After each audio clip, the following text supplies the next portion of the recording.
আসসালামু আলাইকুম সবাইকে টাইপ ওয়াইজ সিকিউ সলভিং ক্লাসে স্বাগত জানাচ্ছি। আজকে আমরা অধ্যায় 9 কমপ্লিট করব। তো অধ্যায় 9 আমরা আর্থিক বিবরণী সম্পর্কে যে কয়টা সিকিউ আছে সবগুলো সিকিউ সলভ করব। তো চলো দেরি না করে শুরু করি। তো আর্থিক বিবরণী কিন্তু সবথেকে ইম্পর্টেন্ট একটা চ্যাপ্টার। এখান থেকে তোমার মাস্ট দুইটা সিকিউ অ্যান্সার করতেই হবে। তাই এখান থেকে যেই টাইপের ম্যাথগুলো বারবার ঘুরে ফিরে আসে সেগুলো আমরা চলো সলভ করে ফেলি।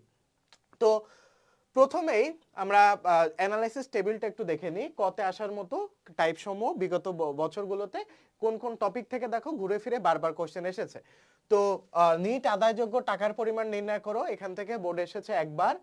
তারপরে বিজ্ঞাপন থেকে এসেছে 4 বার, ভাড়া থেকে এসেছে 3 বার, অবচয় থেকে 3 বার, লাভ বা ক্ষতি থেকে 1 বার, ঋণ থেকে 3 বার, মূলধন বিনিয়োগ থেকে 2 বার করে, আর বিক্রিত পণ্যের ব্যয় থেকে 4 বার করে কোশ্চেন এসেছে। তো চলো আমরা যেগুলো বারবার করে রিপিট হয়েছে সেই টাইপের কোশ্চেনগুলো সলভ করে ফেলি। আচ্ছা, তো প্রথম টাইপের কোশ্চেনটা ছিল যে প্রাপ্য হিসাবে নিট আদায়যোগ্য টাকার পরিমাণ নির্ণয় করো। তো প্রাপ্য হিসাব কোনটা? এই যে প্রাপ্য হিসাব। হ্যাঁ, প্রাপ্য হিসাব নিট আদায়যোগ্য টাকার পরিমাণ নির্ণয় করো মানে কি, যে প্রাপ্য হিসাব মানে প্রাপ্য হিসাব থেকে আমি মোট কত টাকা পাবো, হ্যাঁ কত টাকা আমার আদায়যোগ্য সেই টাকাটা পরিমাণ নির্ণয় করতে বলছে। তো আদায়যোগ্য টাকার পরিমাণ বের করতে গেলে আমাকে অবশ্যই তোমার সঞ্চিতিগুলো, হ্যাঁ সঞ্চিতিগুলো বাদ দিয়ে দেখাতে হবে প্রাপ্য হিসাব থেকে। তাহলে আমরা একমাত্র নিট আদায়যোগ্য টাকার মূল্যটা পরিমাণটা বের করতে পারবো। কারণ আমরা জানি যে অনাদায়ী পাওনা কখন সৃষ্টি হয়, যখন আমি প্রাপ্য হিসাব থেকে একটা টাকা পাবো না। ধরো তুমি আমার কাছ থেকে 5,000 টাকা ধার নিলে, 5,000 টাকা ধার নেওয়ার পর তুমি আমাকে টাকা ফেরত দিবে কিনা সেটা কোনো গ্যারান্টি নেই। তো এই যে গ্যারান্টি নেই, এটা হচ্ছে অনাদায়ী পাওনা বা কুঋণ। হ্যাঁ, তো এটার জন্য আমার আলাদা একটা ফান্ড ক্রিয়েট করতে হয়, সেটাকে বলা হয় অনাদায়ী পাওনা সঞ্চিতি। তো প্রাপ্য হিসাবে নিট আদায়যোগ্য মূল্যটার বের করতে হলে আমাকে অবশ্যই প্রাপ্য হিসাব থেকে তোমার অনাদায়ী পাওনা এবং এই রিলেটেড সঞ্চিতিগুলো বাদ দিয়ে দেখাতে হবে। হ্যাঁ, তো চলো দেরি না করে সলভে চলে যাই। তো দেখো এই যে প্রাপ্য হিসাব কত ছিল? প্রাপ্য হিসাব ছিল 30,000 টাকা। হ্যাঁ, এই যে প্রাপ্য হিসাব 30,000 টাকা, প্রাপ্য হিসাব 30,000 টাকা দিলাম। তারপর হচ্ছে নতুন অনাদায়ী পাওনাটা বাদ যাবে, নতুন অনাদায়ী পাওনাটা বাদ যাবে, ঠিক আছে। নতুন অনাদায়ী পাওনাটা বাদ যাবে। নতুন অনাদায়ী পাওনা কোথায়? নতুন অনাদায়ী পাওনা হচ্ছে তোমার সবসময় সমন্বয় থাকবে, ঠিক আছে। এই যে অনাদায়ী পাওনা 600 টাকা, অনাদায়ী পাওনা 600 টাকা বাদ যাবে। তো বাদ দিলা, বাদ দেওয়ার পরে কত থাকলো? 29,400। এই 29,400 থেকে আবার নতুন অনাদায়ী পাওনা সঞ্চিতিটা বাদ যাবে। এখানে বলছে প্রাপ্য হিসাবের 5% অনাদায়ী পাওনা সঞ্চিতি ধরতে হবে, প্রাপ্য হিসাবের 5% অনাদায়ী পাওনা সঞ্চিতি ধরতে হবে। তো 5% ধরো, 29,400 এর 5% কত হয়? আমি একটু ক্যালকুলেটর দিয়ে হিসাব করি। ওকে, 29,400 এর 5% 1470 টাকা। তো নতুন অনাদায়ী পাওনা সঞ্চিতি হচ্ছে 1470 টাকা। তো তোমাকে মাথায় রাখতে হবে যে নতুন অনাদায়ী পাওনা সঞ্চিতিটা হিসাব করতে হবে প্রাপ্য হিসাব থেকে নতুন অনাদায়ী পাওনা সঞ্চিতিটা প্রাপ্য হিসাব থেকে নতুন অনাদায়ী পাওনা বাদ দেওয়ার পর। হ্যাঁ, তো আমরা এখানে বলা হয়েছে যে প্রাপ্য হিসাবে নিট আদায়যোগ্য টাকার পরিমাণ নির্ণয় করতে বলা হয়েছে। তো এখানে একটা জিনিস মাথায় রাখবা, প্রাপ্য হিসাবের সাথে রিলেটেড যদি কোনো সমন্বয় থাকে তাহলে সেটা অন্তর্ভুক্ত হবে। অর্থাৎ এখানে যদি ধারে বিক্রয় থাকতো, ধারে বিক্রয় তাহলে কি হয়? ধারে বিক্রয় বিক্রয়ের সাথে একবার যোগ হয়, প্রাপ্য হিসাবের সাথে একবার যোগ হয়। তখন কিন্তু ধারে বিক্রয় যদি সমন্বয় থাকতো তাহলে প্রাপ্য হিসাবের সাথে ধারে বিক্রয়টা কি হতো? যোগ হতো। হ্যাঁ, প্রাপ্য হিসাবের সাথে ধারে বিক্রয়, প্রাপ্য হিসাবের সাথে ধারে বিক্রয়টা কি হতো? যোগ হতো, ঠিক আছে। প্রাপ্য হিসাবের সাথে ধারে বিক্রয় যোগ হতো। তো এইভাবে আমরা প্রাপ্য হিসাব থেকে কি বাদ যাবে? নতুন অনাদায়ী পাওনা বাদ যাবে। নতুন অনাদায়ী পাওনা বাদ যাওয়ার পরে যে অ্যামাউন্টটা থাকবে ওইটার উপরে আমার নতুন অনাদায়ী পাওনা সঞ্চিতি ধরতে হবে, এটাও বাদ দিতে হবে। হ্যাঁ, তো মোদ্দা কথা হচ্ছে আমার নিট আদায়যোগ্য টাকার পরিমাণ নির্ণয়ের ক্ষেত্রে সূত্র হচ্ছে যে প্রাপ্য হিসাব, লেখো সবাই লেখো, প্রাপ্য হিসাব সূত্রটা লিখে নাও। অনেকে কনসেপ্ট ক্লাস মানে অনেকে তোমাদের বেসিক নলেজ একটু কম, তো তারা এভাবে লিখে নিতে পারো। হ্যাঁ, প্রাপ্য হিসাব যোগ ধারে বিক্রয়, এখানে ধারে বিক্রয় থাকলে ধারে বিক্রয় যোগ হতো, প্রাপ্য হিসাব যোগ ধারে বিক্রয় মাইনাস নতুন অনাদায়ী পাওনা, মাইনাস নতুন অনাদায়ী পাওনা, দায়ী পাওনা, পাওনা মাইনাস নতুন অনাদায়ী পাওনা সঞ্চিতি, মাইনাস নতুন, তোমরা নিচে লিখবে, হ্যাঁ আমার এখানে জায়গা হচ্ছে না দেখে আমি পাশে লিখলাম, নতুন অনাদায়ী পাওনা সঞ্চিতি, পাওনা সঞ্চিতি, ঠিক আছে।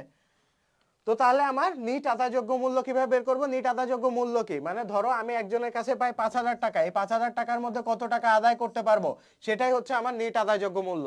মাথায় ঢুকছে?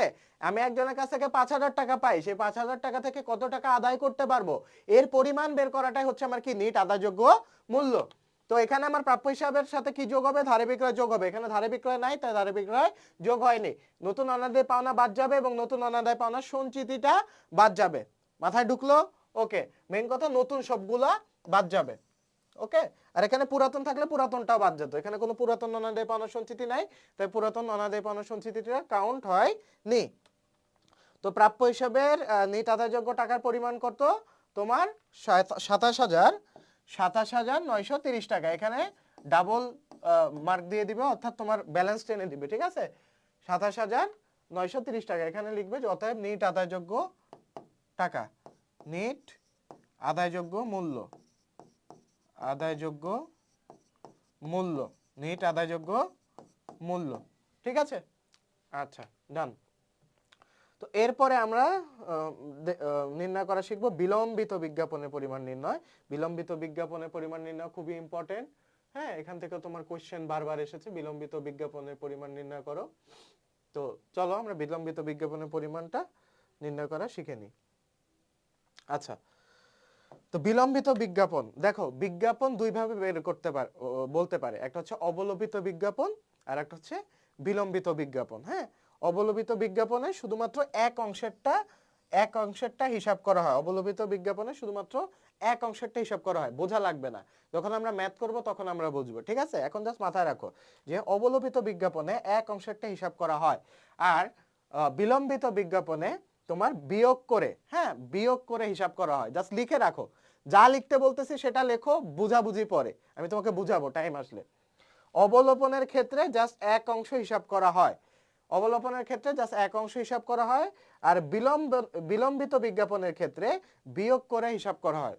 বিলম্বিত বিজ্ঞাপনের ক্ষেত্রে বিয়োগ করে হিসাব করা হয়। তো চলো এখন আমরা ডিরেক্ট দেখে আসি। তো বিলম্বিত বিজ্ঞাপনের পরিমাণ নির্ণয় করতে বলছে, বিজ্ঞাপন দেওয়া আছে কত টাকা, বিজ্ঞাপন দেওয়া আছে 15,000 টাকা। তো এখানে বলছে যে কি বলছে, বিজ্ঞাপনের 1/3 অংশ অবলোপন করো। কি বলছে? অবলোপন করো। আমাদের বের করতে হবে কি বিলম্বিত বিজ্ঞাপনের পরিমাণ, ঠিক আছে। মাথায় রেখো, ওয়ার্ডগুলো মাথায় রেখো।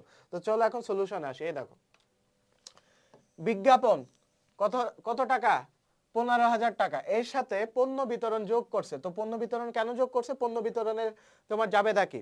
পণ্য বিতরণ জাবেদা হচ্ছে বিজ্ঞাপন হিসাব ডেবিট এবং ক্রয় হিসাব ক্রেডিট। পণ্য বিতরণের জাবেদা কি? পণ্য বিতরণের জাবেদা হচ্ছে বিজ্ঞাপন হিসাব ডেবিট, বিজ্ঞাপন ডেবিট আর ক্রয় ক্রেডিট, বিজ্ঞাপন ডেবিট আর ক্রয় ক্রেডিট, বিজ্ঞাপন ডেবিট আর ক্রয় ক্রেডিট। তো বিজ্ঞাপন যেহেতু ডেবিট অর্থাৎ বিজ্ঞাপনের সাথে যোগ হবে, তাই পণ্য বিতরণটা বিজ্ঞাপনের সাথে যোগ হলো। পণ্য বিতরণটা কোথায় ছিল? এই যে পণ্য বিতরণটা তোমার এই যে নমুনা মাফিক, এই যে নমুনা মাফিক পণ্য বিতরণ 6,000 টাকা এখানে দেওয়া আছে, সমন্বয়ে দেওয়া আছে যে নমুনা মাফিক পণ্য বিতরণ 6,000 টাকার। বিজ্ঞাপনের পাশে স্টার দিয়ে রাখবা, এভাবে স্টার দিয়ে রাখবা। স্টার মানে কি? স্টার দিয়ে থাকলে বুঝবা যে এখানে অবশ্যই সমন্বয় আছে, বিজ্ঞাপন রিলেটেড সমন্বয় আছে।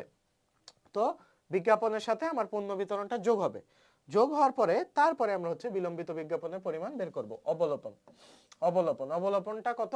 7,000 টাকা। হ্যাঁ, 7,000 টাকাটা কিভাবে বের করলাম দেখো, 7,000 টাকাটা আমরা কিভাবে বের করলাম দেখো, 21,000 ছিল আমার টোটাল বিজ্ঞাপনের পরিমাণ, তাই তো? 21,000 ছিল টোটাল বিজ্ঞাপনের পরিমাণ। এখানে কত অংশ অবলম্বন করতে বলছে? 1/3 অংশ। তো 21,000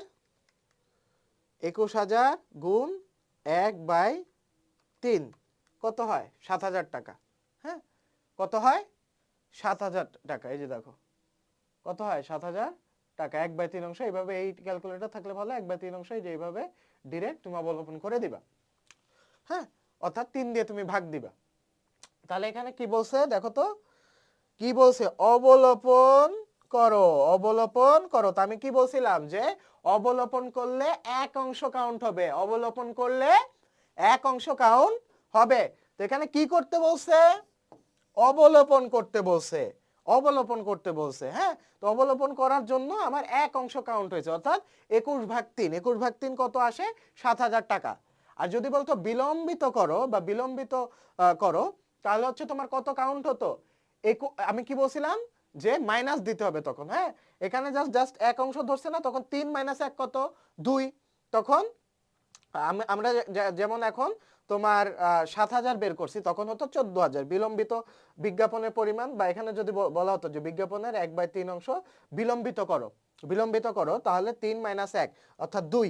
হ্যাঁ, 2 দিয়ে তখন হিসাব করতাম আমরা। হ্যাঁ, 3 - 1 2, বা 2/3 অংশ, তখন হচ্ছে 2/3 হতো, অর্থাৎ 21,000 গুণ 2/3, 21,000 গুণ 2/3, 14,000 টাকা হতো তখন। ঠিক আছে, তো 14,000 তখন মাইনাস হতো। তো এই জিনিসটা মাথায় রাখবা, একটু লিখে নিতে পারো যে অবলোপন করো, অবলোপন করো বললে এক অংশের হিসাব হবে, অবলোপন করো বললে এক অংশের হিসাব হবে। হ্যাঁ, আর বিলম্বিত করো বললে, বিলম্বিত করো বললে দুইটার বিয়োগফলের অংশের হিসাব হবে। দুইটার বিয়োগফল কোনটা? এই যে অবলোপন করো বলছে, জাস্ট এক অংশের হিসাব করছি। হ্যাঁ, যেমন 21,000 ভাগ 3 গুণ 1 কত? 7,000 টাকা। আর এখানে বিলম্বিত করলে 3 - 1 হতো, অর্থাৎ 2 অংশের হিসাব হতো, অর্থাৎ 7,000 গুণ 2 14,000 হতো তখন। মাথায় ঢুকছে? ওকে,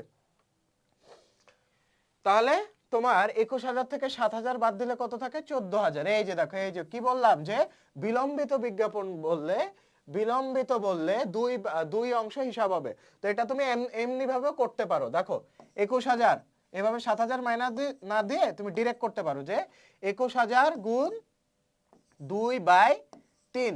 এই যে 2/3 দিতে পারো, 3 × 7 = 21, 7 × 2 = 14। বুঝছো? হিসাব বোঝা গেছে? তো বিলম্বিত বিজ্ঞাপনের পরিমাণ নির্ণয় করতে বলছে, তোমরা ডিরেক্ট করতে পারো, আর এখানে এরকম ভেঙে ভেঙেও করতে পারো।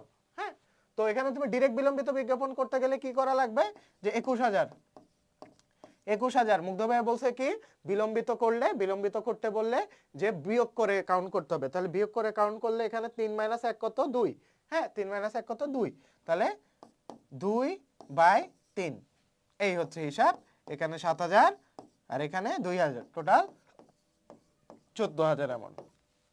এভাবে ডিরেক্ট করতে পারো। ঠিক আছে, যেভাবে তোমার খুশি, বা শুধু অবলোপন বাদ দিয়ে বাকিটা বিলম্বিত থাকে, এভাবে করতে পারো। গেল। আচ্ছা, তারপরে এখানে বলছে যে বিজ্ঞাপন খরচ ও বিনিয়োগের সুদের পরিমাণ নির্ণয় করো। তো এই যে দেখো বিজ্ঞাপন খরচ, এখানে বলছে বিজ্ঞাপন খরচের 1/3 কি করতে হবে? বিলম্বিত করতে হবে। এখানে কি বলছে? অবলোপন করতে হবে। অবলোপন করতে হবে বলেনি, বিলম্বিত করতে হবে। তার মানে কি? বিয়োগ দিয়ে হিসাব করতে হবে। 1/3 আছে, তার মানে 3 - 1 2 অংশ উপর আমাদের হিসাব হবে। তাহলে দেখো এখানে তোমার বিলম্বিত বিজ্ঞাপনে আর কিছু আছে? সামান্য বিলম্বিত বিজ্ঞাপনে আর কিছু নাই। এখানে বিজ্ঞাপন আছে, তার মানে বিজ্ঞাপনে 1/3 অংশ বিলম্বিত করতে হবে। তো বিলম্বিত করো। এই যে বিজ্ঞাপন 36,000, 1/3 অংশ, তার মানে কি 2 অংশ। হ্যাঁ, তাহলে 36,000 গুণ 2/3, তাহলে 3 × 12 = 36। হ্যাঁ, 12,000, 12,000, তাই না? তাহলে 12 × 2 = 24,000। এই যে দেখো 24,000 অ্যান্সার। বোঝা গেছে? 24,000 অ্যান্সার। তুমি এরকম ডিরেক্ট করতে পারো, বিলম্বিত করলে একদম ডিরেক্ট এভাবে হিসাব করে দেখায় দিতে পারো। আর এই যে দেখো বিজ্ঞাপন খরচ 24,000 কিভাবে হলো? এই যে 36,000 থেকে এই অবলোপনটা বাদ দিয়েছে, 12,000টা বাদ দিয়েছে, 12,000 দিলে 24,000 থাকতেছে। এখানে বিলম্বিত হবে না। এখানে এখানে একটা জিনিস দেখো, এখানে বলছে বিলম্বিত করতে হবে, তাই এখানে বিলম্বিত লিখছে। আর এখানে যদি বলতো যে অবলোপিত করতে হবে, তাহলে এখানে অবলোপিত লিখতো। মাইনাস হবে সবসময়, একটা জিনিস মাথায় রাখবা, মাইনাস হবে সবসময় এক অংশেরটা, বিয়োগ করতে হবে সবসময় এক অংশেরটা, এক অংশ বিয়োগ করতে হবে। হ্যাঁ, যেমন 36,000-এর 1/3 কত? 36,000-এর 1/3 হচ্ছে 12,000 টাকা। বিয়োগ করতে হবে 1/3 অংশ, বিয়োগ করতে হবে এক অংশেরটা বিয়োগ করতে হবে। আর বিলম্বিত যদি তুমি ডাইরেক্ট বের করতে চাও, তাহলে 2/3, অর্থাৎ বিয়োগ করে 3 - 1 কত হয়? 2। তাহলে 2/3 ডাইরেক্ট হিসাব করলে তোমার 24,000 এসে পড়ে। ঠিক আছে? আচ্ছা, তারপরে দেখো কি বলছে যে বিনিয়োগের সুদের পরিমাণ নির্ণয় করো। বিনিয়োগের সুদের পরিমাণ নির্ণয় করো। এখানে বিনিয়োগ কোথায়? বিনিয়োগ, বিনিয়োগ, বিনিয়োগ, এই যে বিনিয়োগ আছে। তো বিনিয়োগে এখানে তোমাকে বুঝতে হবে বিনিয়োগের 10% সুদ আছে, কিন্তু এখানে তারিখ দেওয়া আছে। হ্যাঁ, এখানে কত সালে? 23 সালে, 23 সালে। তার মানে এখানে বকেয়া সুদ আছে 10 তারিখ পর্যন্ত, মানে 10 মাস পর্যন্ত, 10 মাস পর্যন্ত তোমার দেওয়া আছে, আর বাকিটা হচ্ছে তোমার বকেয়া। তো এখানে বলছে যে বিনিয়োগের সুদের পরিমাণ নির্ণয় করো। তার মানে তোমার এখানে 10, 10, 11, 12, হ্যাঁ, 3 মাসেরটা কাউন্ট হবে। বিনিয়োগের সুদটা তোমার 3 মাসেরটা কাউন্ট হবে। এখানে 1, 10, 23 যেহেতু দেওয়া আছে, 1, 10, 23 যেহেতু দেওয়া আছে, যেহেতু 1 তারিখ থেকে শুরু হয়েছে, তাই 10 সহ কাউন্ট হবে। তাহলে 12 হতে আর কত মাস থাকে? 10, 11, 12, 3 মাস থাকে। তো 3 মাসেরটা আমার বিনিয়োগের সুদ কাউন্ট হবে, আর বাকিটা হচ্ছে বকেয়া। এই যে দেখো, বিনিয়োগের সুদ 40,000-এর 10% ইন্টু 3/12, অর্থাৎ 3 মাসেরটা কাউন্ট হচ্ছে, কারণ হচ্ছে 10% বিনিয়োগ হচ্ছে 1, 10, 23 পর্যন্ত, এবং বাকিটা কি সব কি তোমার বিনিয়োগের বকেয়া হিসেবে কাউন্ট হবে। তো এই যে এখানে বিনিয়োগের সুদের পরিমাণ 40,000 10% গুণ 3/12, তো হিসাব করলে কত আসতেছে? 40,000 10% হচ্ছে 4,000, হ্যাঁ, 4,000 ভাগ 12 কত? 4,000 ভাগ 12 তোমার 4,000 ভাগ 12 দাও, কত আসে? 4,000 ভাগ 12, এটা মুখে করা যাচ্ছে না, 12 আসে 33.33 গুণ 3, 1,000 টাকা, হ্যাঁ, 333.33 আসে, আর গুণ 3 দিলে 1,000 টাকা আসে। তো 1,000 টাকা হচ্ছে বিনিয়োগের সুদ, 1,000 টাকা হচ্ছে কি তোমার বিনিয়োগের সুদ। হ্যাঁ, এই তারিখগুলো একটু খেয়াল করবা, তারিখগুলো 1, 10, 23 পর্যন্ত আছে, মানে আমার মাস কত দিনে? 31 ডিসেম্বরে শেষ হবে, 31 ডিসেম্বরে শেষ হবে, কিন্তু বিনিয়োগের বিনিয়োগ দেওয়া আছে কত পর্যন্ত? 10 মাস পর্যন্ত, তার মানে বাকি 3 মাসেরটা কাউন্ট হবে। হ্যাঁ, তো 10, 11, 12, 3 মাস, তো 3 মাসেরটা কাউন্ট হবে 3/12, তো বিনিয়োগের সুদ 3/12টা কাউন্ট হবে। ওকে, আর বাকিটা তো কাউন্ট করা ছিলই। ওকে, গেল। আবার বলছে যে বিলম্বিত বিজ্ঞাপনের পরিমাণ নির্ণয় করো। বিলম্বিত বিজ্ঞাপনের পরিমাণ নির্ণয় করো। এখানে বলছে মোট বিজ্ঞাপন খরচের 2/3 অংশ বিলম্বিত হবে। এখানে বলেই দিছে কত অংশ বিলম্বিত হবে, তো বিলম্বিত বিজ্ঞাপনের পরিমাণ নির্ণয় করো। বিজ্ঞাপন রিলেটেড আর কিছু কি আছে? না, বিজ্ঞাপন রিলেটেড আর কিছু নাই। বিজ্ঞাপন কই? 2,000 টাকা। তাহলে বিলম্বিত বিজ্ঞাপন মেল করো। আচ্ছা, পণ্য বিতরণ আছে, বিতরণটা কোথায়? পণ্য বিতরণ, এই যে বিনামূল্যে পণ্য বিতরণ। পণ্য বিতরণ আছে কিনা এটা একটু খেয়াল করে নিবা, ঠিক আছে? পণ্য বিতরণ আছে, বিনামূল্যে পণ্য বিতরণ। বিনামূল্যে পণ্য বিতরণে যাবে নাকি? বিজ্ঞাপন হিসাব ডেবিট এবং ক্রয় হিসাব ক্রেডিট। বিজ্ঞাপন হিসাব ডেবিট এবং ক্রয় হিসাব ক্রেডিট। তো দেখো, বিজ্ঞাপনের সাথে 1,000 টাকা যোগ হলো, বিজ্ঞাপনের সাথে 1,000 টাকা যোগ হলে এরপরে টোটাল 3,000-এর উপরে তোমার অবলোপনটা কাউন্ট হবে। এখানে 3,000 গুণ 2/3 কত আসে? 2,000। আমি বলছি যে অবলোপন করলে এক অংশেরটা কাউন্ট হবে। 3,000 গুণ 1/3 কত আসে? এই যে দেখো 1,000। আমি কি বলছি যে অবলোপনে বিয়োগের ক্ষেত্রে সবসময় এক অংশেরটা কাউন্ট হবে, এই জন্য 3,000 গুণ 1/3 হয়েছে। হ্যাঁ, 3,000 গুণ 1/3 হয় 1,000, তো 3,000 থেকে 1,000 বাদ দিলে 2,000 হয়। আমি বলছি এত ঝামেলার দরকার নেই, বিয়োগ দিবা, ডিরেক্ট বিয়োগ দিবা, তাহলে তোমার বের হয়ে যাবে। যেমন 3,000 গুণ 2/3, এই হচ্ছে বিলম্বিত। এখানে তো বলেই দিয়েছে কত অংশ বিলম্বিত করতে হবে, 2/3 অংশ বিলম্বিত করতে হবে।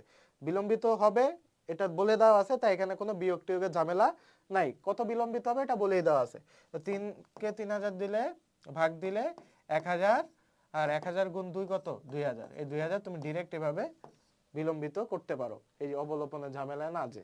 বাট আমার মতে যেহেতু তোমার বইগুলোতে এইভাবে দেওয়া আছে, অবলোপনটা বাদ দিয়ে তারপরে বিলম্বিতটা বের করে, তোমরা এইভাবে আগে অবলোপনটা বের করে নেবে। আমি কি বলছি যে অবলোপনে সবসময় এক অংশ বাদ যায়, এক অংশ, হ্যাঁ, এক অংশ বাদ যায়। অবলোপনে সবসময় এক অংশ বাদ যায়, এটা মাথায় রাখলেই হবে, ঠিক আছে?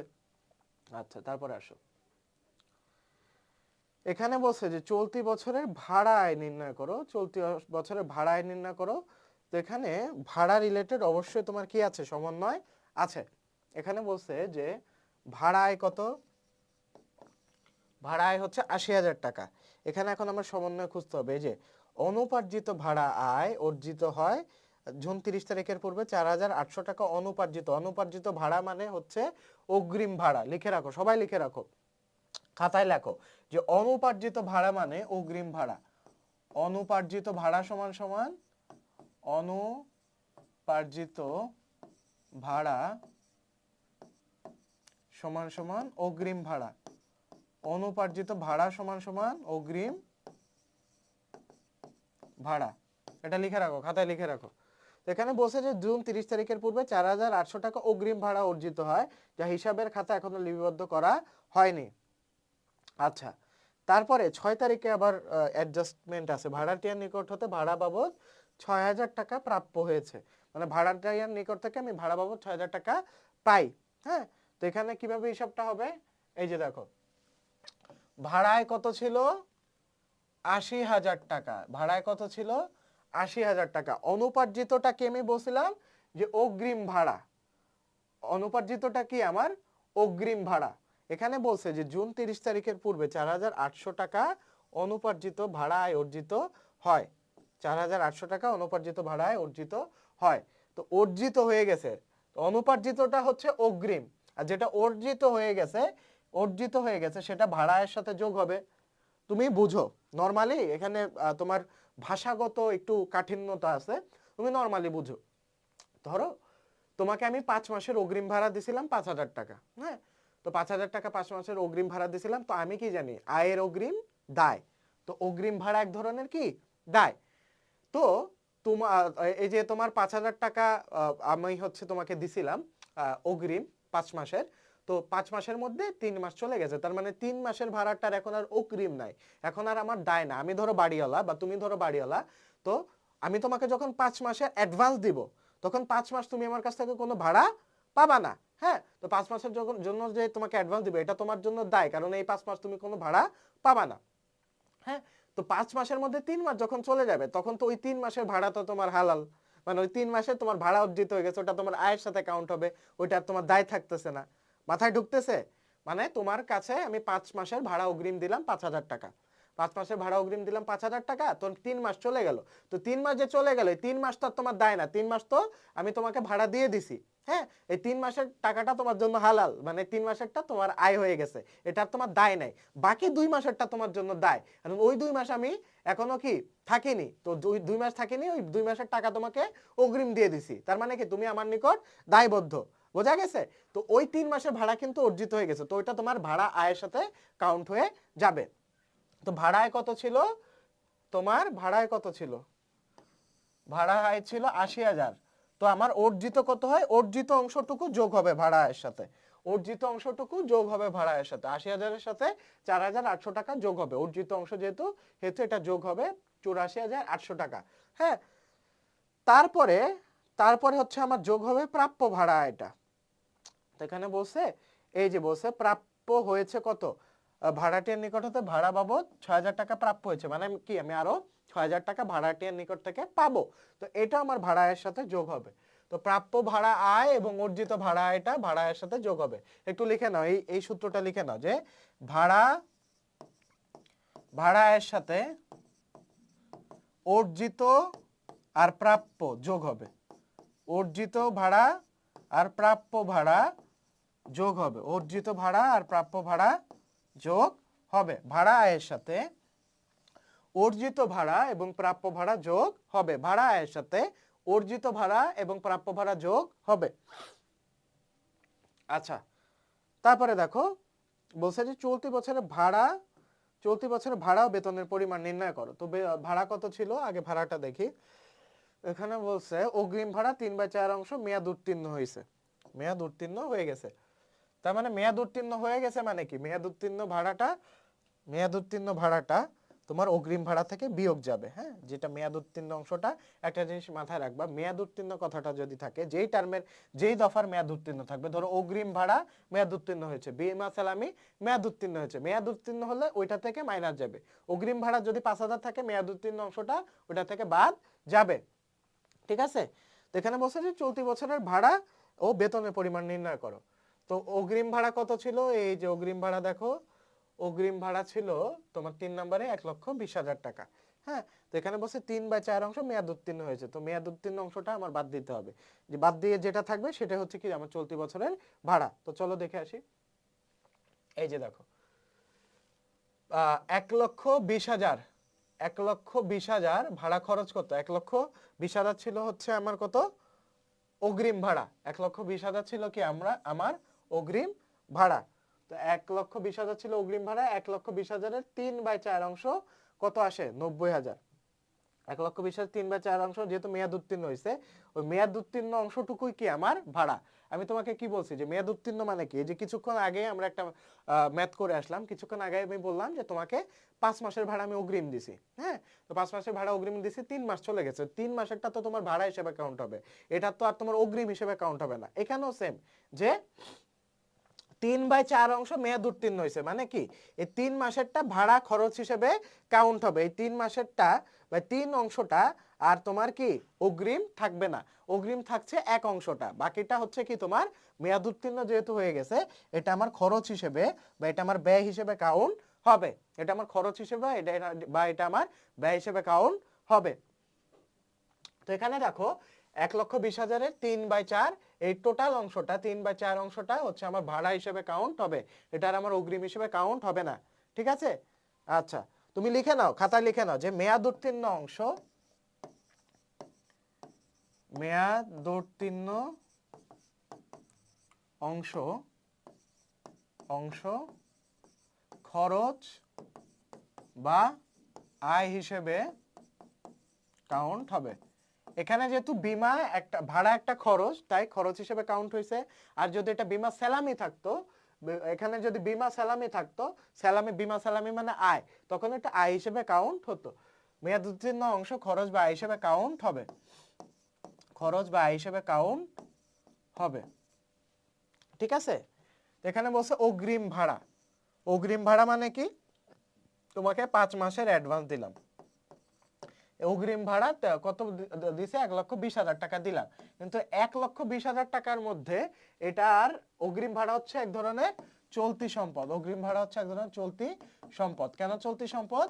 কারণ আমরা জানি যে খরচের অগ্রিম চলতি সম্পদ। তোমরা একটু লিখে নাও যে অগ্রিম খরচ চলতি সম্পদ, অগ্রিম খরচ চলতি সম্পদ, আমি শর্ট ফর্মে লিখলাম। তারপর অগ্রিম আয়, আয়ের অগ্রিম দায় ক্রেডিট দিকে যায়, অগ্রিম আয় চলতি দায়। তারপরে হচ্ছে তোমার বকেয়া আয়, বকেয়া আয় হচ্ছে চলতি সম্পদ, বকেয়া আয় হচ্ছে চলতি সম্পদ। আর হচ্ছে তোমার বকেয়া আয় গেল, আর হচ্ছে বকেয়া ব্যয়, বকেয়া ব্যয় হচ্ছে চলতি দায়, চলতি দায়। এটা একটু মাথায় রাখবা, তাহলে তোমার ম্যাথ করতে সুবিধা হবে। চলতি বছরের ভাড়াটা, চলতি বছরের ভাড়া খরচটা যেটুকু মেয়াদ উত্তীর্ণ অংশ পুরোটাই হচ্ছে আমার ভাড়া খরচ। তো 3/4 অংশ হচ্ছে ভাড়া খরচ। 1,20,000-এর 1,20,000-এর 3/4, 1,20,000-এর 3/4 অংশ হচ্ছে কত? 90,000 টাকা হচ্ছে।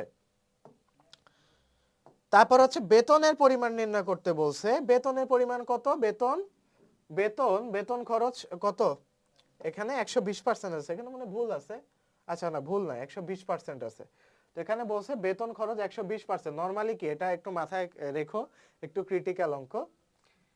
বেতন 120% মানে নরমালি বেতন খরচ সমান সমান 100% হয়, কিন্তু 120% মানে হচ্ছে তোমার অগ্রিম খরচ আছে।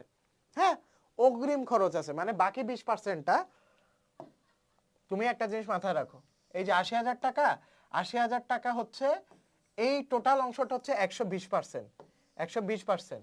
আমার বের করতে হবে 100%-এ কত ছিল, 100%-এ যতটুকু অতটুকু আমার খরচ, আর বাকি যে 20%টা সেটা হচ্ছে আমার অগ্রিম খরচ বা আমার চলতি সম্পদ।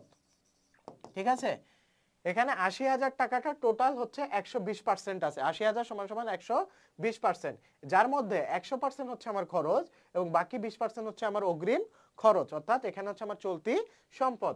ঠিক আছে? তো আমার 100%টা বের করতে হবে। দেখো এখানে 100 বের করছে, 80,000 গুণ 100 ডিভাইডেড বাই 120। আমার যত পার্সেন্ট বের করব, যত পার্সেন্ট বের করব ওইটা উপরে দিব এবং টোটালটা নিচে দিব, টোটালটা নিচে দিব, টোটালটা হিসাব বের করার ক্ষেত্রে টোটালটা নিচে দিব এবং যত পার্সেন্ট বের করব, যত পার্সেন্ট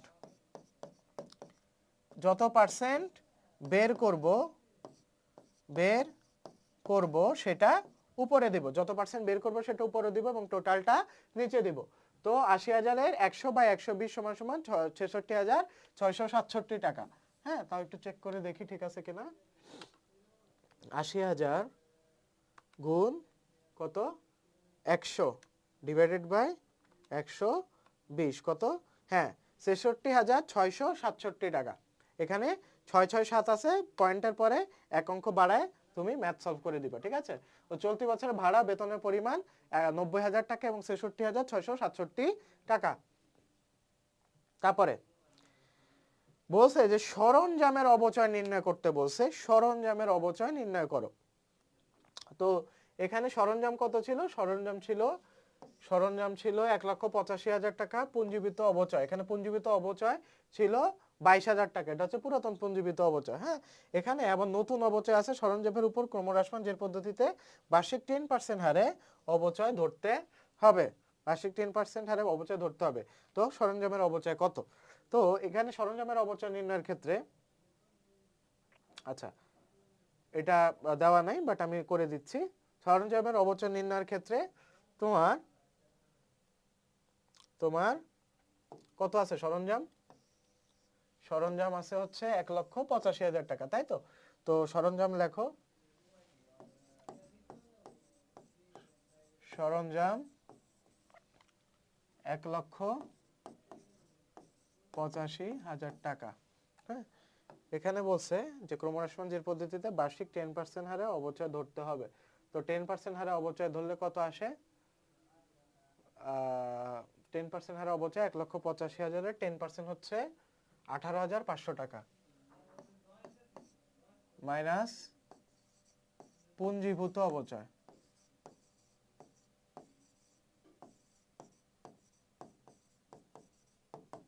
পুঞ্জীভূত অবচয়, পুঞ্জীভূত অবচয় কিভাবে কাউন্ট করবো, আগে ছিল ২২,০০০, এখন হয়েছে ১৮,৫০০ টাকা, তাই তো।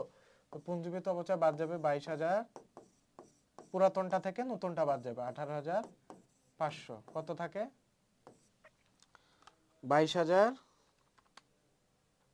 মাইনাস ১৮,৫০০, ৩,৫০০ টাকা থাকে। তো ৩,৫০০ টাকা বাদ দাও, ১,৮৫,০০০, ১,৮১,৫০০, ১,৮১,৫০০, এই হচ্ছে তোমার অ্যান্সার, ঠিক আছে। তো পুঞ্জীভূত অবচয় কি করবা, পুরাতনটা থেকে, পুরাতন কত ছিল, এই যে পুঞ্জীভূত অবচয় সরঞ্জাম, পুরাতন ছিল ২২,০০০ টাকা, নতুন আমরা কত পেলাম 10% হারে ধরতে হবে। সরঞ্জামের উপর ক্রমহ্রাসমান জের পদ্ধতিতে বার্ষিক 10% হারে অবচয় ধরতে হবে। তো 10% ধরলাম, ১,৮৫,০০০ 10% কত, ১,৮৫,০০০ 10% হচ্ছে তোমার ১৮,৫০০। তো এটা দিয়ে টোটাল ৩,৫০০ টাকা মাইনাস করে দিলাম। তো এই হচ্ছে আমার সরঞ্জামের অবচয়। আচ্ছা, তারপর এখানে বলছে স্থায়ী সম্পত্তির অবচয় নির্ণয় করো। স্থায়ী সম্পত্তি এখানে কি কি আছে সেটা আগে আমাকে দেখতে হবে। স্থায়ী সম্পত্তি এখানে আছে তোমার জমি ও দালান, স্থায়ী সম্পত্তি, অফিস সরঞ্জাম, স্থায়ী সম্পত্তি, ঠিক আছে। আচ্ছা, এই দুইটাই হচ্ছে আমার স্থায়ী সম্পত্তি, এর বাদে আর কোন স্থায়ী সম্পত্তি নাই। তো এখানে বলছে যে জমি ও দালানের উপর 3% এবং অফিস সরঞ্জামের উপর 5% অবচয় ধরতে বলছে। হ্যাঁ, তারপর এখানে কি পুঞ্জীবিত অবচয় আছে না, পুঞ্জীবিত অবচয় নেই। তো এখানে ডাইরেক্ট অবচয় নির্ণয় করতে হবে। এই যে পুঞ্জীবিত অবচয় জমি ও দালান 13,৫০০, 13,৫০০ কিভাবে বের করলাম, কত জমি ও দালান কত, ১ ২ ৩ ৪ নম্বরে, তাই তো ১ ২ ৩ ৪ নম্বরে ৪,৫০,০০০ টাকা। তো ৪,৫০,০০০ এর 3% কত, 4,৫০,০০০ এর 3%, হ্যাঁ তোমার কত আসে 13,৫০০। তো এই যে 13,৫০০। তারপর হচ্ছে অফিস সরঞ্জাম, অফিস সরঞ্জামের উপর 5%, অফিস সরঞ্জামের উপর 5%। এখন অফিস সরঞ্জামের উপর 5% অবচয় নির্ণয় করবো, ঠিক আছে, কিন্তু এখানে দেখো তারিখ দেওয়া আছে। হ্যাঁ, এখানে তারিখ দেওয়া নাই, তাই ফুল বছরের উপর করছি।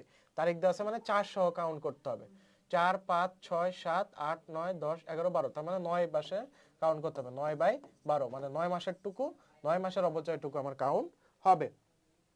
তাহলে ১,৫০,০০০ এর 5% ইন্টু 9/12 দিলে কত আসে, ৫,৬২৫ টাকা। তো একটু চেক করে দেখি, ১,৫০,০০০ গুণ 5%, ৭,৫০০ এর 9/12, ৫,৬২৫ টাকা। তো ৫,৬২৫, তো টোটাল কত আসে ১৩,৫০০ আর ৫,৬২৫ ১৯,১২৫ টাকা।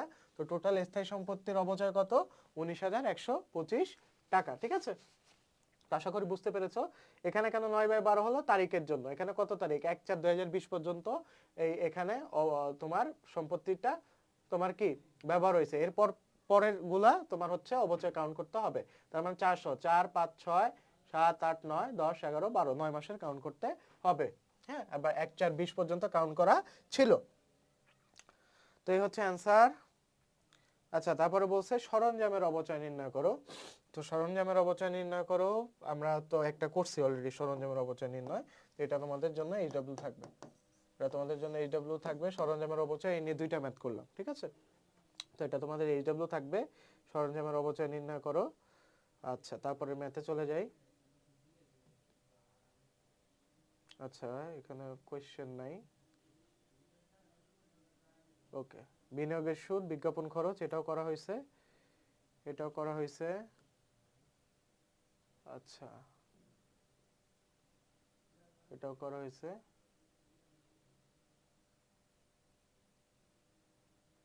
বিলম্বিত বিজ্ঞাপনের পরিমাণ নির্ণয় সলভ করলাম চলতি বছরের ভাড়ায় সলভ করলাম সরঞ্জামের অপচয় সলভ করলাম ওকে সরঞ্জামের অপচয় সলভ করলাম ঠিক আছে তারপরের গুলোতে ওকে এখানে কোশ্চেন আসেনি মোস্ট প্রবাবলি টাইপিং মিস্টেক এখানে কোশ্চেন আসেনি তো পরেরটাতে আমরা চলে যাই মূলধনের সুদের পরিমাণ নির্ণয় করো এটাতে চলে যাই টপিক মূলধন টপিক থেকে কি কোশ্চেন আসে যে মূলধনের সুদের পরিমাণ নির্ণয় করো আগেরটাতে কোশ্চেন আসেনি ঋণের সুদের পরিমাণ নির্ণয় করার কথা বলেছিল নিশ্চয়ই এখানে তারিখ ছিল তোমার ঋণের সুদের পরিমাণ নির্ণয় করো এই যে তোমার তারিখ ছিল হ্যাঁ এটাও ইজি মোস্ট প্রবাবলি তোমার ঋণের সুদের পরিমাণ নির্ণয় করার কথাই ছিল কোশ্চেন লাগবে না ক নাম্বার ঋণের সুদের পরিমাণ নির্ণয় করো ঋণের সুদের পরিমাণ নির্ণয় করো ঋণের সুদের পরিমাণ নির্ণয় করো এটা হচ্ছে ক নম্বরের কোশ্চেন তো ঋণ কত ছিল ঋণের 5% হ্যাঁ এখানে ঋণ নেওয়ার কিছু আছে নাই তো এখানে 30 তার মানে কি 4 থেকে কাউন্ট হবে না এখানে 30 পর্যন্ত আছে অর্থাৎ 4 মাস শেষ 5 থেকে কাউন্ট হবে 5 6 7 8 9 10 11 12 8 মাসের কাউন্ট হবে তাহলে 8/12 হ্যাঁ 8/12 তাহলে ঋণ কত ছিল 20,000 টাকা 20,000 এর 5% ইনটু 8/12 এই যে 20,000 এর 5% আচ্ছা এখানে এভাবে হবে 20,000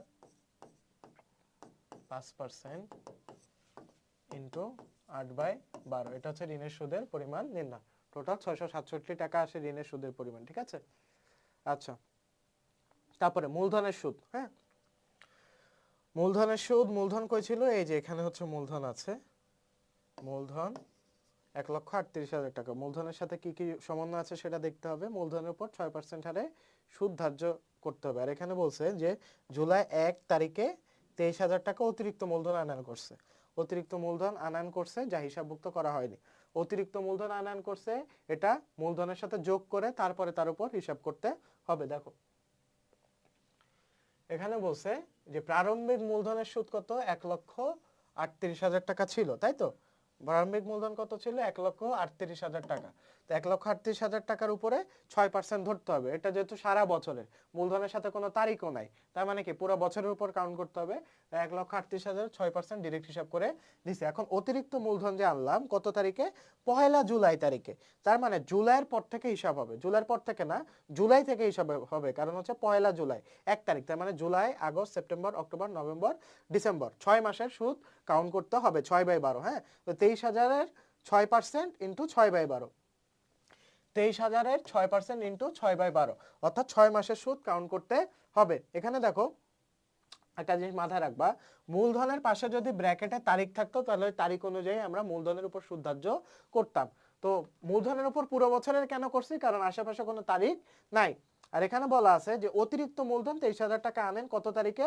1 জুলাই তারিখে তার মানে কি 1 জুলাই তারিখে আনে 1 জুলাই থেকে বাকি 6 মাসেরটা কাউন্ট হবে তো 23,000 এর 6% ইনটু 6/12 তো 23,000 6% ইনটু 6/12 কত আসে 690 টাকা আর এখানে কত আসে 1,38,000 6% 8,280 টাকা তো একটু ক্রস চেক করে দেখি হিসাব ঠিক আছে কিনা 1,38,000 ইনটু 6% 8,280 ঠিক আছে 23,000 ইনটু 6% ইনটু 6/12 690 টাকা, ঠিক আছে। তো টোটাল আসে 8,970 টাকা। তো এটা হচ্ছে আমার টোটাল মূলধনের সুদের পরিমাণ, ঠিক আছে। আচ্ছা, তারপরে বলছে যে বিজ্ঞাপন খরচ ও বিনিয়োগের সুদের পরিমাণ নির্ণয় করো। তো বিজ্ঞাপন খরচ ও বিনিয়োগের সুদের পরিমাণ নির্ণয় করো।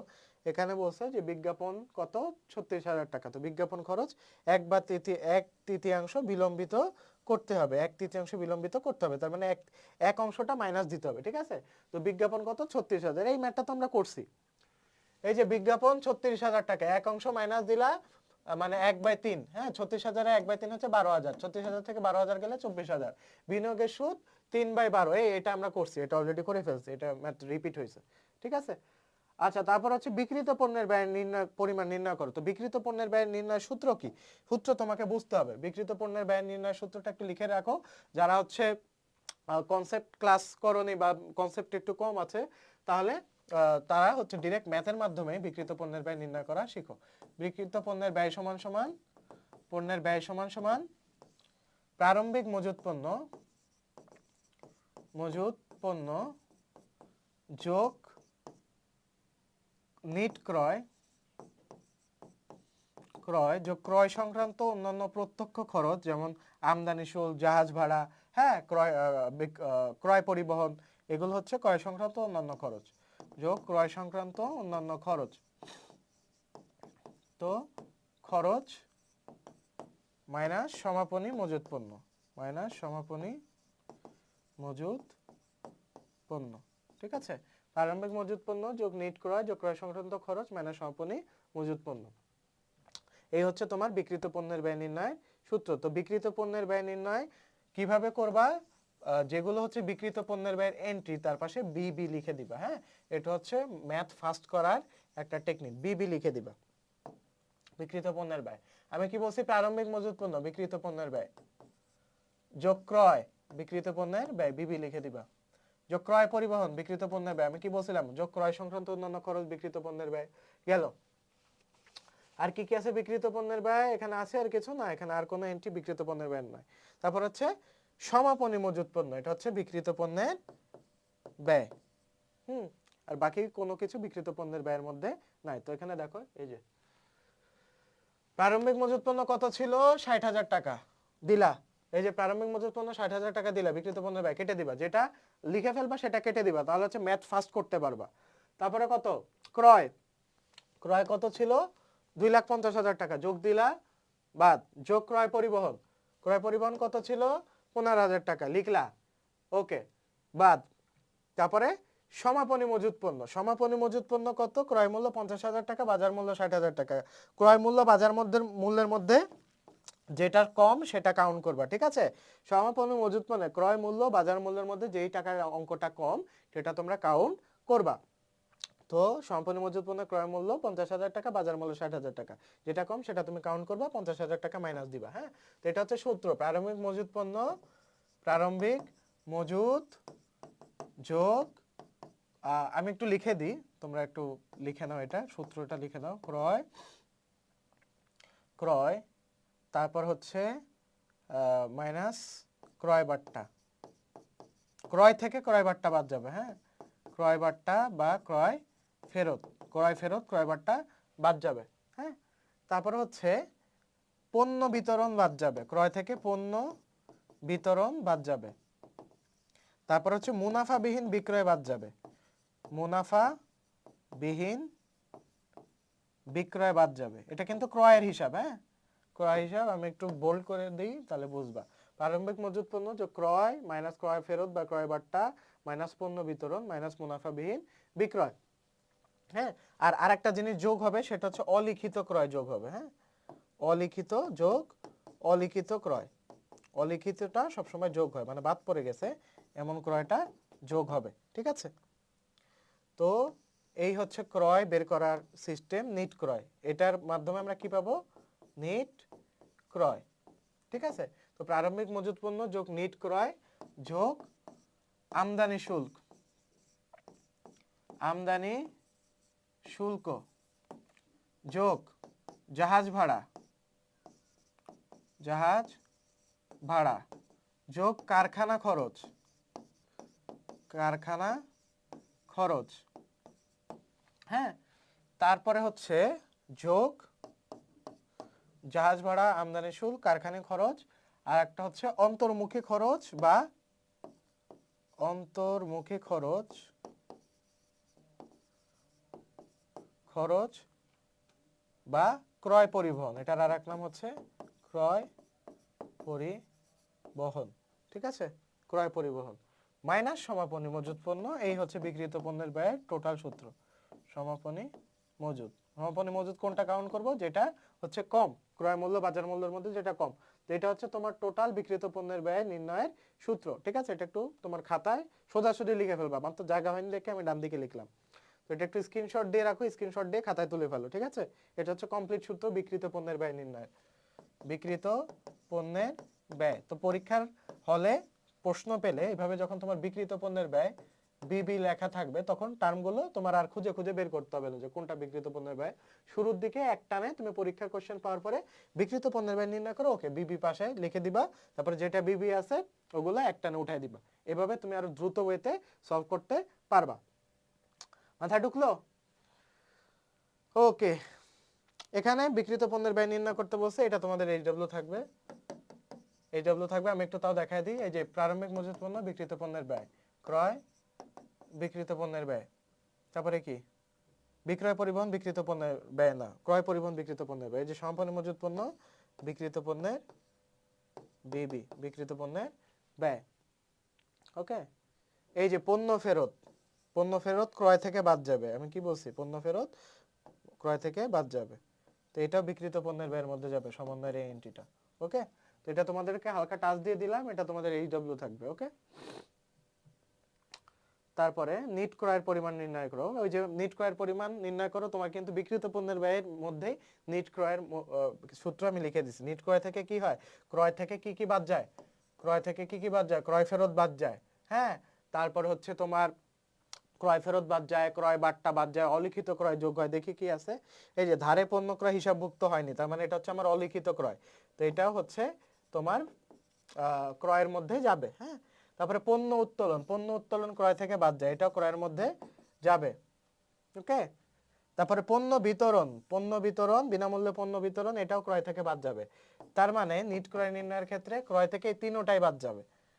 তো দেখো কি কি হয়েছে, এই যে দেখো ক্রয়, পণ্য বিতরণ বাদ গেছে, পণ্য উত্তোলন বাদ গেছে, আর অলিখিত ক্রয় যোগ হয়েছে। অলিখিত ক্রয় হচ্ছে এইটা, হ্যাঁ, ধারে পণ্য ক্রয় হিসাবভুক্ত হয়নি, এটা হচ্ছে যোগ হবে অলিখিত ক্রয়। আর পণ্য বিতরণ আর পণ্য উত্তোলনটা বাদ যাবে, সেটা আমি তোমাকে সূত্র যখন লেখাই দিছি তখনই বলছিলাম যে পণ্য বিতরণ পণ্য উত্তোলনটা বাদ যাবে ক্রয় থেকে। তো এই দেখো তোমার কি হলো, আচ্ছা পণ্য বিতরণ বাদ গেল, পণ্য উত্তোলন বাদ গেল, আর অলিখিত ক্রয়টা যোগ হলো। তো ক্রয় কত ছিল, 95,000 টাকা, ক্রয় ছিল 95,000 টাকা। আর এটার পাশেও বিবি লিখবে, কারণ কি ক্রয় বের করা লাগে কিসের, কি বের করার জন্য, বিক্রিত পণ্যের ব্যয় বের করার জন্য। আর বিক্রিত পণ্যের ব্যয় সূত্র কি, প্রারম্ভিক মজুত পণ্য যোগ নিট ক্রয় যোগ ক্রয় সংক্রান্ত অন্যান্য খরচ মাইনাস সমাপনী মজুত পণ্য। তো বিক্রিত পণ্যের ব্যয়ের মধ্যে ক্রয় পড়ে, তারপরে এগুলো বিক্রিত পণ্যের ব্যয়ের মধ্যে পড়ে। পণ্য বিতরণ ক্রয় থেকে বাদ যাবে, পণ্য ক্রয় অলিখিত ক্রয়টা যোগ হবে, আর পণ্য উত্তোলনটা বাদ যাবে। তো এটা বাদ গেল, এটা যোগ হলো, এটা বাদ গেল, তো 95,000 থেকে 5,200 বাদ, আর 89,800 থাকে, ক্রয় কত হলো 6,000 যোগ 95,800 মাইনাস পণ্য উত্তোলন 3,000 টাকা বাদ গেল, তো টোটাল কত 92,800 টাকা। তো এটা হচ্ছে নিট ক্রয়ের পরিমাণ। আচ্ছা, এটা তো আমি করে দিলাম, আর নিট ক্রয়ের এই পরিমাণটা তোমাদের জন্য এইচডব্লিউ থাকবে, এটা তোমরা এইচডব্লিউ করবা। নিট ক্রয়ের পরিমাণ নির্ণয়, এটা তোমাদের জন্য এইচডব্লিউ থাকলো। ঠিক আছে, এটা তোমাদের জন্য এইচডব্লিউ থাকলো। আচ্ছা আচ্ছা, তারপরে এখন যে ম্যাথটা আমরা করবো সেটা হচ্ছে মোট সেবা রাজস্বের পরিমাণ। রাজস্ব মানে আয়, একটু লিখে রাখো, রাজস্ব মানে আয়, রাজস্ব মানে রাজস্ব সমান সমান আয়, মোট সেবা রাজস্ব মানে মোট আয়ের পরিমাণ নির্ণয় করতে বলছে।